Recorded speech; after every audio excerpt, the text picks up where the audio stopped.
Here's an interesting Know Your Statists challenge. Examine the following quotations, then match them to their author. The available choices are Adolf Hitler, Benito Mussolini, and Franklin Delano Roosevelt. Quotation A. Above all, the unity of a nation's spirit and will are worth far more than the freedom of the spirit and will of an individual.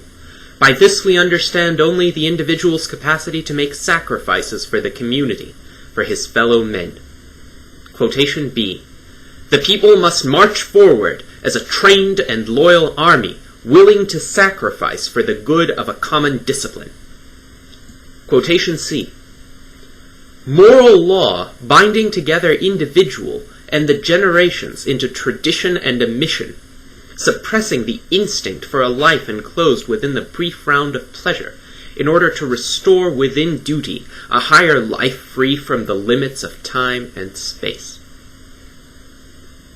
Confused about the authors of these three quotations?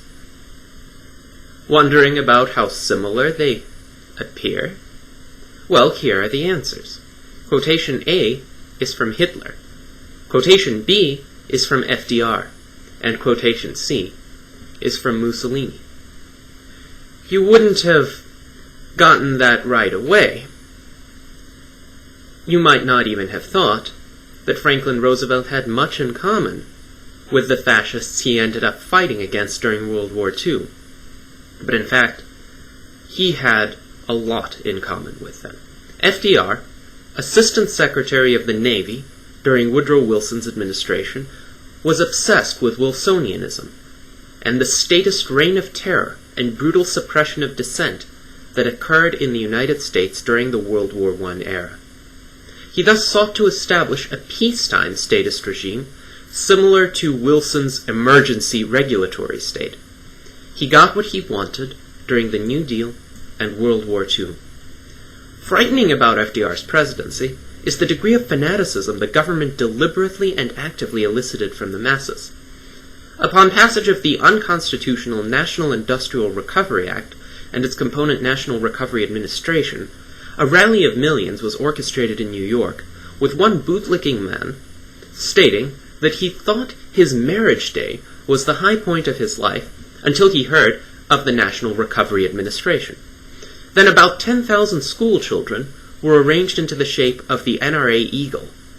One is instantly reminded of images from the 1936 Berlin Olympics, in which Hitler orchestrated similar displays of leader and government worship.